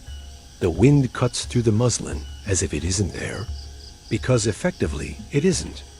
You wrap a shawl, a flimsy scrap of cashmere, around your shoulders, but it does nothing for your legs. Your lower body is freezing. You can feel your knees knocking together, a staccato rhythm of bone on bone, muffled only by thin cotton. This is where the muslin disease begins. It is not a bacterium. It is a fashion choice. The doctors are already writing treatises about it, warning that the sudden reduction in clothing weight is decimating the female population. They call it consumption or pneumonia, but everyone knows it is really just the consequence of wearing a handkerchief in a blizzard. You hear a cough from the other side of the ballroom. It is a wet, hacking sound. You don't look up. It is the soundtrack of the season, as common as the string quartet. The footwear offers no help. The sturdy leather heels of the previous century are gone, replaced by slippers made of satin or kid leather. They are as thin as paper. You step out of the carriage and into a puddle. The water seeps through the shoe instantly. Now your feet are wet, your dress is damp, and the air is freezing. You are a sponge soaking up the winter. You realize, with a dry sort of humor, that you are likely to catch your death before you catch a husband. But there is a new, intrusive layer emerging to combat this. The drawer, or rather, the pantalette. Because the muslin is so sheer, and because the wind is so rude, there is a risk that a strong gust could reveal everything. To prevent this scandal, you might wear long, tube-like drawers that reach your ankles, trimmed with lace. But they are controversial. They are seen as masculine, a usurpation of the breeches. Many women refuse them, preferring the risk of exposure to the indignity of wearing trousers. Historians still argue about how widespread these garments were in the early Regency. But if you are standing on a windy ridge looking for Mr. Darcy, you are likely regretting your choice to go without them. The psychological shift is profound. You have gone from being a creature of artifice padded, painted, and structured to a creature of nature. This is the influence of Rousseau, the idea that the natural body is the most beautiful. But nature in this context is a lie. It takes an incredible amount of effort to look this natural. You stand with perfect posture, not because a corset is holding you up, but because if you slouch, the muslin bunches and you look like a sack of laundry. You must hold your stomach in constantly. You must glide, not walk, to keep the drapery flowing. You are performing effortless grace, while your muscles tremble with tension and cold. The transparency creates a new kind of surveillance. Men stare. They are not looking at the dress. They are looking through it. You can feel their eyes tracing the line of your leg, which is clearly visible through the backlit fabric. It is a paradoxical kind of modesty. You are covered from neck to toe, yet you are more exposed than your grandmother ever was in her low-cut bodices. You feel naked in a crowded room. You cross your arms, trying to create warmth, but the muslin offers no shelter. And then there is the fire hazard. This is the dark companion of the muslin era. The fabric is not just thin, it is highly flammable. You stand near the fireplace, desperate for warmth. You inch closer. The heat feels wonderful on your damp skin, but a stray spark, a shifting log, the muslin ignites instantly. It burns fast and hot. Stories circulate of women engulfed in flames at balls, their woven wind turning into a shroud of fire. You step back from the hearth. You have to choose. Freeze to death slowly in the center of the room, or risk burning to death quickly at the edge. It's not much of a choice, but at least the fire would be warm. You survive the night. You return home, your lips trembling, your skin pale and cold to the touch. You peel the damp muslin off. It is heavy now, having absorbed the moisture of the fog. You climb into bed, piling the heavy wool blankets on top of you, shaking uncontrollably as your body tries to generate heat. You cough a small, dry tickle in your throat. You ignore it. It's just the night air. You lie there, thinking about the statues. They look so peaceful in the museums, draped in their stone fabric. But stone doesn't breathe, and stone doesn't die. You are flesh, and you are learning that the price of looking like a goddess is realizing that Olympus is uninhabitable for mortals. You close your eyes, listening to the rattle in your chest, and wonder if the silhouette will be worth the fever that is coming in the morning. The damp, clinging muslin has dried up and blown away, replaced by the roar of the blast furnace. You are stepping out of the spectral mists of the Regency and into the hard, clanking reality of the Industrial Revolution. The world is now made of iron and steam, and for the first time in history, your underwear is too. You are about to enter the era of the cage crinoline. You stand in the center of your dressing room, looking down at the object on the floor. It resembles a collapsed bird cage, or perhaps the skeleton of a prehistoric beast. It is a series of concentric steel hoops, connected by vertical cotton tapes. It is a marvel of engineering, a direct beneficiary of the new technologies that allow steel to be drawn into thin, flexible wires. It is lightweight, springing to life when you pick it up. But make no mistake, you are not putting on clothes. You are putting on a machine. You step into the center of the bullseye. You pull the contraption up. It expands around you with a soft, metallic whirsnap settling on your waist. You tie the tape. Immediately, you are surrounded by a sphere of influence that extends 3 feet in every direction. You are no longer a person. You are a planet with rings. The dress goes over it, yards and yards of silk or taffeta, and suddenly you are enormous. You are a belle, swinging through the Victorian parlor. The first sensation is a deceptive relief. After the heavy, sodden petticoats of the past, which tangled between your legs and weighed as much as a small child, the crinoline feels miraculously light. Your legs are free. You can walk with a full stride. There is a breezy, airy quality to the cage that feels like liberation. But this freedom is a trap. The cage has a mind of its own. The steel springs are lively. They react to physics in ways your body does not. If you walk too fast, the skirt sways violently from side to side, a phenomenon known as the pendulum effect. You have to glide to keep the bell steady. If you sit down, the front of the cage shoots upward, threatening to smash into your chin, or more humiliatingly, flip the entire skirt over your head like a broken umbrella, revealing your pantaloons to the vicar. You learn the crinoline crouch, a careful, calculated collapse where you fold the steel rings beneath you as you descend, suppressing the machine's desire to spring open. You are occupying space on a scale that is aggressive. You are a walking obstruction. You cannot fit in a carriage without folding yourself up like a piece of origami. You knock vases off tables with the hem of your skirt without even feeling it. You sweep children aside like a broom. There is a power in this. Yes, you force the world to make way, but there is also a profound isolation. You cannot be touched. To hold a child, you must hoist them over the steel barricade. To kiss your husband, you must lean across a 3-foot chasm of air and wire. You are the captain of a ship that no one else can board. But the true horror of the crinoline is not its size. It is its flammability. You are living in a world lit by open flames. Candles, gas lamps, coal fires, and open hearths. These are the sources of heat and light. And you are walking around wearing a giant hollow tent made of air and fuel. The physics of the crinoline create a perfect chimney. Air circulates freely under the skirt, feeding oxygen to any spark that finds its way to the hem. Imagine standing by the fireplace in winter. You are cold. You step closer to the warmth. You cannot feel where the edge of your dress is. Your nerves end at your skin, but your silhouette ends 3 feet away. You turn to speak to someone. The hem of your skirt brushes against the grate. The silk catches. You do not feel it, not at first. The fire starts at the hem, shielded from your view by the vast curve of the bell. It eats its way up the fabric, fed by the updraft inside the cage.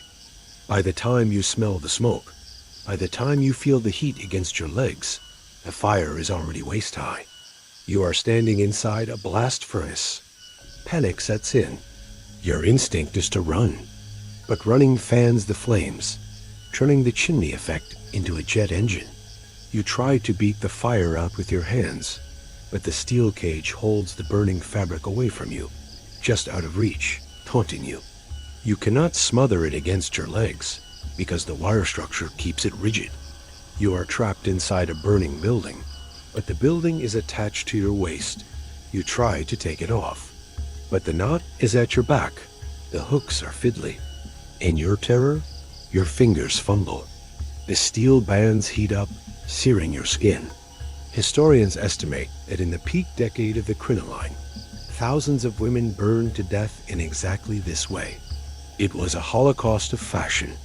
There are stories of ballerinas whose tutus caught fire from gas lamps, and because they were sewn into their costumes, they burned on stage while the audience watched, paralyzed by the horror. There are stories of 2 sisters dressing for a ball, one catching fire, the other trying to help, and both perishing in a tangle of melting steel and silk. You look at the newspaper on the table. It is filled with cartoons mocking the crinoline men, trying to hand refreshments to women using long poles, omnibuses overflowing with skirts. They treat it as a joke. But you know the grim reality. You read the small columns in the back, death by fire, another crinoline tragedy. You realize that society has decided your silhouette is worth the statistical probability of your combustion. Even without the fire, the cage is dangerous. The wind catches it. Crossing a bridge on a gusty day is a nautical adventure. You can be blown into the street, or worse, the wind can invert the umbrella entirely, exposing you to the waist. This is why you now wear drawers, 2 separate legs of linen or cotton, often open at the crotch for convenience. They are your last line of defense against the humiliation of the wind. But even they cannot protect you from the machinery itself. Factory girls wear crinolines to work. The steel hoops catch in the gears of the looms. The machine does not distinguish between the steel of the skirt and the steel of the spindle. It pulls. The girl is dragged in. The carnage is industrial and efficient.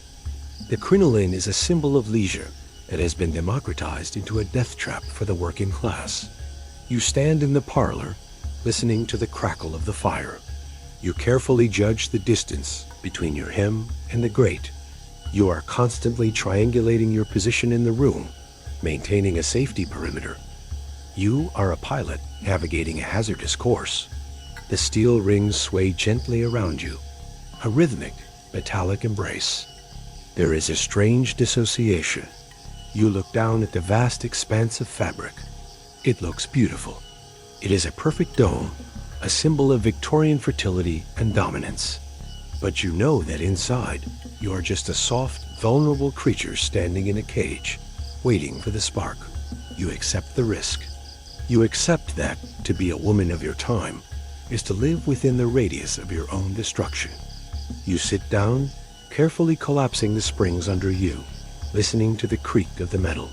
You smooth the silk over your knees. You are safe for now. The fire is in the grate. The wind is outside the window. The machine is behaving. But as you close your eyes, you can almost smell the phantom scent of singed hair and burning silk, a reminder that in this era, beauty is not just pain, it is a clear and present danger. The fire hazard of the crinoline has receded, shrinking away like a bad dream. The vast steel cage that kept the world at arm's length has collapsed, folding in on itself. You are no longer taking up the space of a small room. You have contracted. You are sleek, vertical, and aerodynamic. But as the skirt deflates, the pressure shifts. It moves inward, focusing all its industrial malice on a single 10-inch band of your anatomy. The era of the burn is over. The era of the crush has begun. You are standing in your boudoir, gripping the bedpost. This is not a casual stance. It is a bracing position. Behind you stands your maid, or perhaps your mother, holding the laces of your new corset. This is not the pair of bodies from the Elizabethan age, nor the comb of the 18th century. This is a Victorian masterpiece of steam-molded buckram and steel. It is heavy, rigid, and shaped like an hourglass that has been starved. "Ready?" she asks. You don't answer. You just exhale. You empty your lungs completely, pushing every cubic inch of air out, collapsing your rib cage to its smallest possible diameter. She pulls. The sensation is not of clothing tightening. It is of the walls of a room closing in. The metal eyelets, a new innovation of the industrial age, allow the laces to slide with terrifying efficiency. Friction is no longer your friend. It has been engineered out of the system. The two halves of the corset slide together over your spine. You feel your lower ribs meeting resistance. They want to spring back out, but the steel boning says no. They bend. The floating ribs, those bottom two pairs that are not attached to the sternum, are pushed inward, folding toward your center line like the petals of a closing flower. You gasp for air, but you can only take a sip. The top of the corset grips your chest. The bottom grips your hips. Your lungs are now operating at 50% capacity. You are effectively breathing through a straw while standing still. This is the wasp waist, the ideal of feminine beauty that equates the circumference of your midsection with your moral worth. A small waist implies discipline, refinement, and a lack of appetite. A thick waist implies sloth and loose morals. You are being squeezed into virtue, 1 inch at a time. But it is what happens below the ribs that is truly disturbing. The corset does not make your organs disappear. It merely negotiates their surrender. Your stomach, finding its usual territory occupied by steel, migrates. It pushes up against your diaphragm. Your liver, a large and spongy organ, is less fortunate. It is compressed. Over time, it will actually develop grooves from the pressure of the ribs being driven into it, a condition autopsy surgeons of the era will call corset liver. You are literally embossing your internal organs with your own skeleton. You walk to the mirror. The silhouette is undeniable. You look like a fashion plate. The spoon busk, a rigid pear-shaped piece of steel inserted in the front of the corset, presses into your soft abdomen, flattening the stomach and creating a smooth, hollow curve. It feels invasive, like a hard, cold hand constantly pressing against your gut, reminding you not to slouch, not to breathe, and certainly not to eat. Digestion becomes a slow, painful hydraulic process. If you eat a full meal, the food has nowhere to go. The stomach cannot expand. You suffer from dyspepsia, the polite Victorian term for the fact that your lunch is trapped in a pressurized tube. You burp. You feel the acid rising. You decide that perhaps tea and a single biscuit are enough. Anorexia is not just a mental disorder here. It is a structural necessity. The heat inside the casing is intense. The corset is lined with kitil, a dense, herringbone-woven cotton that is virtually airtight. You sweat. The sweat is trapped against your skin, soaking into your chemise, creating a damp, hot microclimate around your torso. You itch, but you cannot scratch. The steel bones are a fortress. You could stab yourself with a hat pin and probably not reach the skin. You learn to live with the itch, just as you learn to live with the shortness of breath. It becomes background noise, a constant, low-level static of discomfort. And then there are the vapors. You are at a garden party. The sun is beating down. You are encased in layers of wool and silk, and your lungs are unable to expel heat or take in enough oxygen. Carbon dioxide builds up in your blood. The edges of your vision start to gray out. The voices around you sound like they are coming from underwater. You sway. She's swooning. Someone cries with a note of approval. Swooning is considered delicate, feminine, a sign of high breeding. In reality, you are suffering from acute hypoxia. You collapse gracefully onto a lawn chair or a fainting couch, a piece of furniture that exists solely because half the population is legally being choked. Someone waves smelling salts under your nose. The sharp, acrid sting of ammonia burns your sinuses, shocking your brain back into consciousness. You gasp, your corset creaking with the effort. You are awake again. You smile weakly. You have performed your gender role perfectly.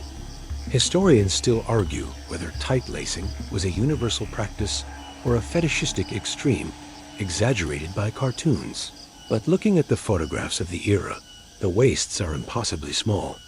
Retouching existed then, yes, but so did the steel. You feel the proof in your own back.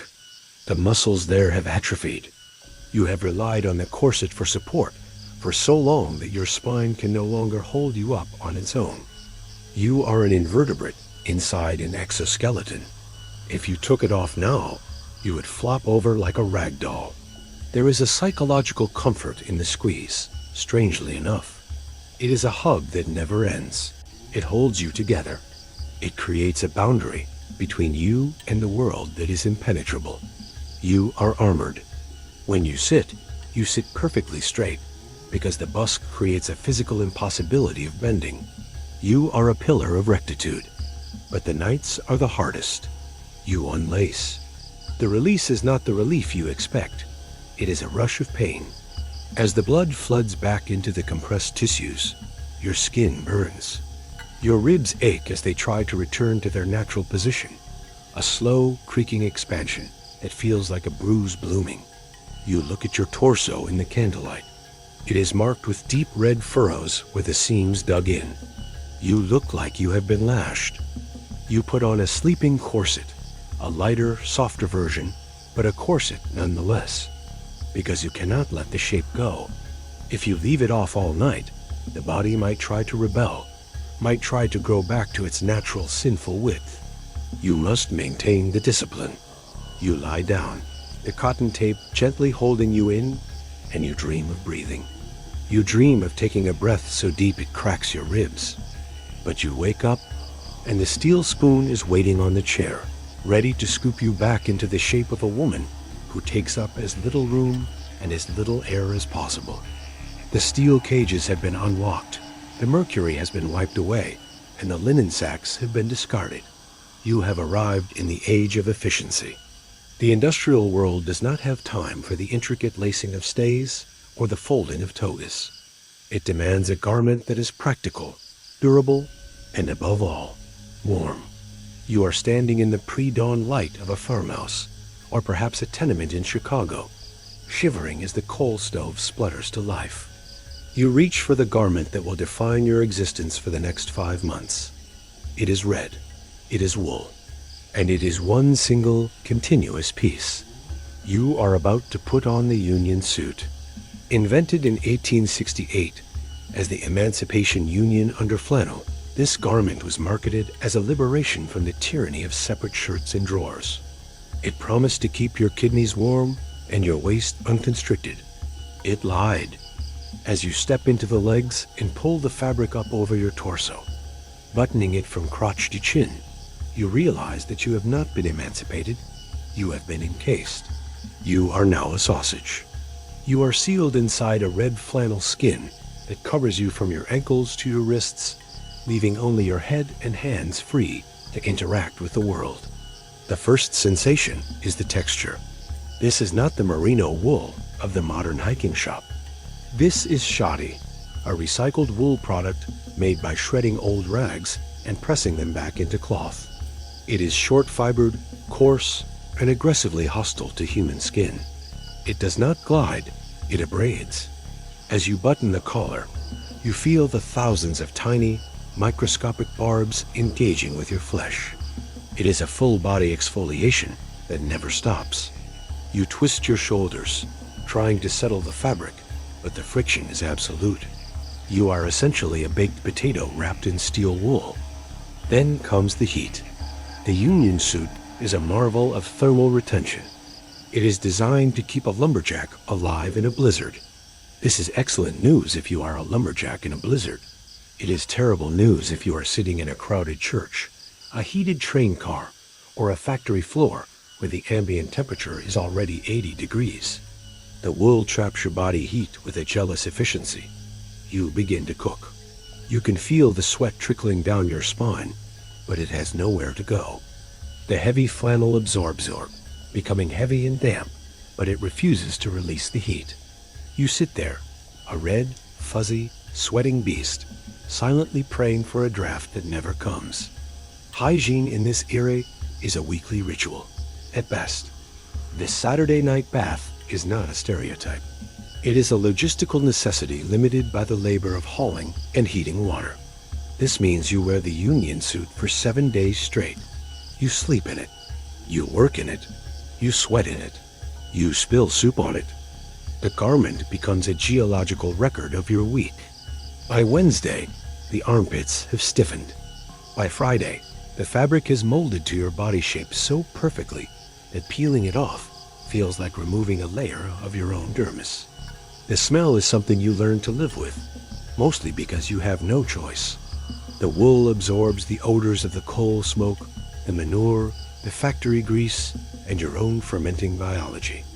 It holds these scents deep in its fibers, releasing them in a pungent cloud whenever you move near a heat source. Marriage in the winter months is built entirely on the mutual, silent agreement to ignore what the other person smells like. You bury your nose in your scarf, not to keep warm, but to filter the air. But the true engineering challenge of the union suit is the bathroom.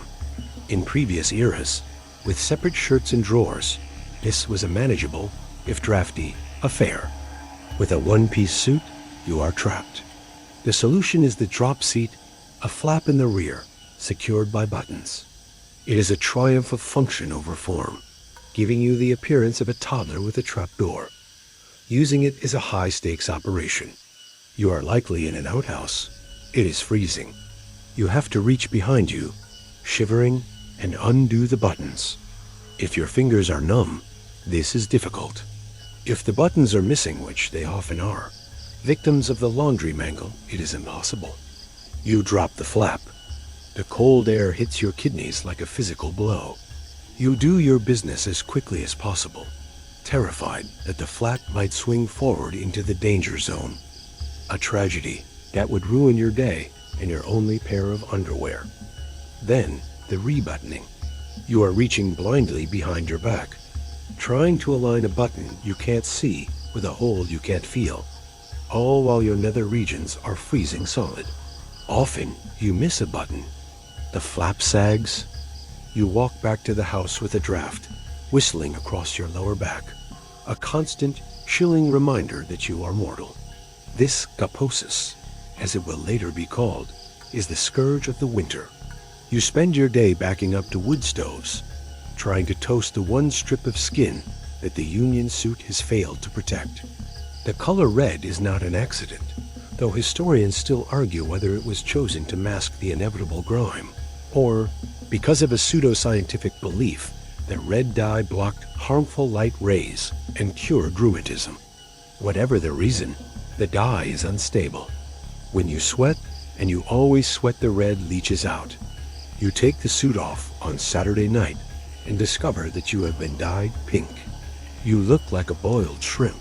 The dye settles into your pores, staining your skin a faint sickly rose color that doesn't wash off immediately. You are branded by your own underwear. The itching eventually transcends the physical and becomes psychological. You are sitting at a dinner table, trying to discuss crop prices or the gold standard, and your entire back is screaming. You cannot scratch. It is rude.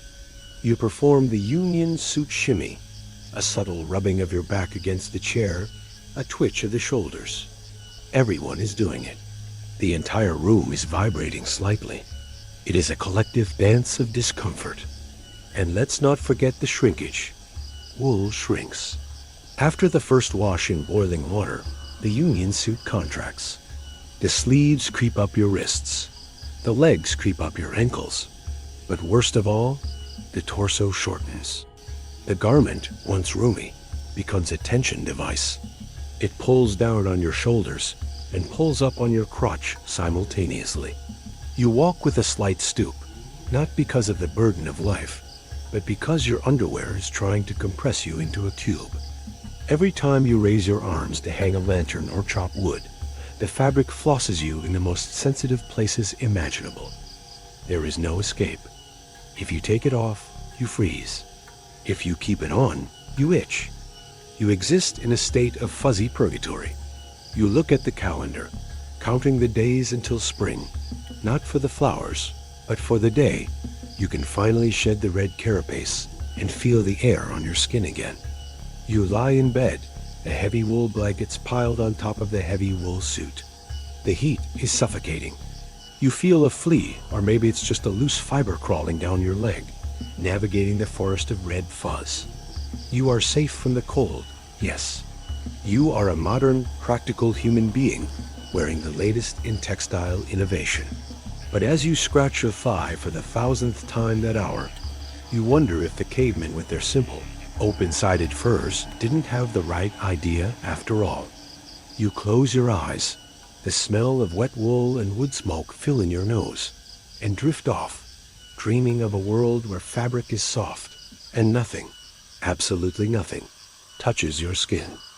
The red wool skin of the union suit is peeling away, but the itch remains, transformed into a new, sharper kind of irritation. You are stepping out of the farmhouse and onto the pavement of a city that is moving faster than ever before. The horse is being replaced by the wheel. The static pose of the Victorian era is shattering into motion. You want to move. You want to ride one of these new safety bicycles, but you have a problem. Your skirt is a death trap. It tangles in the chain, it catches in the spokes, and it acts as a sail that threatens to throw you into the gutter. To ride, you must do the unthinkable. You must do the one thing that society says a woman cannot do without losing her soul. You must divide your legs. You are standing in front of a mirror in a locked room, pulling on a pair of bloomers, or perhaps a divided skirt. The nomenclature is a frantic attempt to soften the blow, to pretend that these are not what they clearly are. Trousers. You step into them. Left leg, right leg. The sensation is alien. For centuries, from the shift to the petticoat to the crinoline, your lower body has existed in a communal space, a single dark cavern of fabric. Now that unity is broken. You feel the fabric wrapping around each thigh individually. You feel the seam rising to meet your crotch. It is a sensation of containment, of definition. You are no longer a cone. You are a biped. The garment itself is not a liberation of comfort. It is a compromise of dignity. It is voluminous, baggy, and made of heavy, scratchy tweed or serge. It gathers at the knee or the ankle, creating a silhouette that looks less like a sleek athlete and more like a deflated pumpkin. You look at yourself. You look ridiculous. You know you look ridiculous, but you fasten the buttons at the waist, feeling the strange, liberating absence of a trailing hem. You take a step. The fabric moves with you, not against you. You lift a knee. The cloth follows. You are aerodynamic. But then you unlock the door and step outside. The reaction is not subtle. It is acoustic. You hear it before you see it, a low rumble of shock that sharpens into jeers. You are not just wearing ugly pants. You are committing a moral crime. You are unsexing yourself. In the eyes of the men on the street corner and the matrons clutching their pearls, you have stolen the symbol of male authority. By bifurcating your garment, you have blurred the line that holds civilization together. If women wear pants, what's next? Voting? Thinking? The collapse of the family unit? You walk toward your bicycle, gripping the handlebars with white knuckles. A small boy throws a rock. It bounces off your tweed-covered shin. A man shouts a word that makes you flinch. You are the center of a riot of attention. You realize that the scandal isn't about the fabric, it's about the anatomy. By wrapping each leg, you are admitting that you have legs. You are proving that you are not a floating torso on a pedestal, but a creature of flesh and bone who can straddle a machine and propel herself away from the kitchen. Historians still argue whether the Victorian outrage was truly about the aesthetics of the bloomers or the terrifying, subconscious realization that a woman in pants could run away faster than a man in a starched collar could catch her. You mount the bicycle. The seat is hard leather. The experience of riding is a strange mix of exhilaration and terror. You pedal. The wind rushes past your ankles, your individual ankles. You feel the muscles in your calves working, no longer hidden in the dark. You are flying, but you are also being hunted. Newspapers are printing cartoons of you, depicting you as a cigar-smoking, man-hating grotesque. Doctors are diagnosing you with bicycle face, a fictitious medical condition characterized by a permanent expression of strain and bulging eyes, allegedly caused by the speed of travel and the stress of wearing pants. You are literally being told that freedom will make you ugly. The physical experience of the bloomers is its own specific misery. The wool is heavy. When it rains, the vast amount of fabric in the legs absorbs water, dragging you down like sodden weights. The elastic at the knee cuts off your circulation. The rational dress is often worn with a corset, still, because old habits die hard, so you are panting for breath while your legs churn. You are a hybrid creature, half Victorian repression, half modern velocity. And the bathroom problem has mutated. You are wearing layers of complex, bifurcated garments. To relieve yourself requires a level of undressing that makes the open skirt era look like a golden age of convenience. You have to unbutton, unfasten, and lower the entire architecture of the trousers. In a public restroom, this is a race against time and gravity, performed while trying to keep the heavy wool off the dirty floor. You envy the men with their simple fly buttons, a technology you are not yet trusted with. You stop at a park bench to catch your breath. A policeman eyes you suspiciously. There are laws in some towns against women appearing in male attire. You are technically a criminal for wanting to bend your knees. You sit with your legs crossed, a gesture that was impossible in a crinoline and difficult in a narrow skirt. It feels rebellious. It feels comfortable. It feels like you own your own lap. But the mockery grinds you down. You start to carry a parasol, not for the sun, but to use as a weapon against the stray dogs and aggressive critics who chase you. You develop a thick skin, a necessary callus over your soul to match the calluses on your hands. You realize that the underwear, the bloomers, the knickerbockers is just the surface. The real evolution is happening in your head. You are learning to exist in a world that does not want you to take up this shape. You look down at your legs, encased in the scratchy brown wool. They look sturdy. They look capable. They do not look decorative. For the first time in history, your lower body is serving you, not the eyes of an observer. You are not a flower, or a bell, or a statue. You are an engine. The sun begins to set, casting long shadows across the cobblestones. You ride home, the wheels humming on the pavement. You are tired. Your legs ache in a new way, muscle fatigue, not the cramping of confinement. You pass a shop window displaying the latest crinolines and corsets, the ghosts of your past. You don't stop. You keep pedaling. You know that the bloomers will eventually fade, replaced by slacks, by jeans, by leggings, by things unimaginable to the crowd throwing stones at you today. But you are the icebreaker. You are the one taking the blow. You arrive at your door. You dismount, swinging your leg over the saddle with a grace that would have shocked your grandmother into a coma. You walk inside, the heavy tweed swishing with a sound like a whisper of revolution. You unbutton the waist. You step out of the legs, one by one. You stand there, in the quiet of your room, your skin marked by the elastic, your shins bruised by the rocks, your spirit battered by the insults.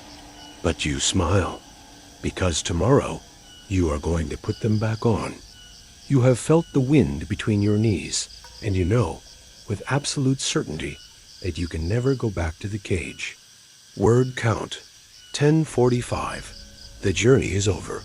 The timeline has run out. You are no longer standing on the tundra, or in the palace, or on the factory floor. You are here now, in the quiet dark of your own room. The centuries of wool and steel, of mercury and lye, have fallen away, leaving you in the stillness of the present moment. Take a breath. Feel how easy it is. Your ribs expand without hitting a wall of whalebone. Your skin breathes without the barrier of stale linen or scratching wool. There are no lice waiting in the seams. There is no fire in the grate, waiting to catch your him. You are safe. The history of your discomfort has ended, resolved into the soft, silent fabric of the night. Let your shoulders drop. Let the tension drain out of your legs, the phantom weight of the hose and the petticoats dissolving into the mattress. You have carried the weight of the past for long enough. Now, there is only the cool air, the steady rhythm of your own heart, and the heavy, welcoming pull of sleep. The world outside will keep turning, inventing new shapes and new struggles. But for tonight, you are done. You have survived it all. Now, close your eyes. Let the darkness wrap around you, lighter than muslin, warmer than fur. Drift away from the noise, away from the struggle, and sink into the deep, history-less quiet.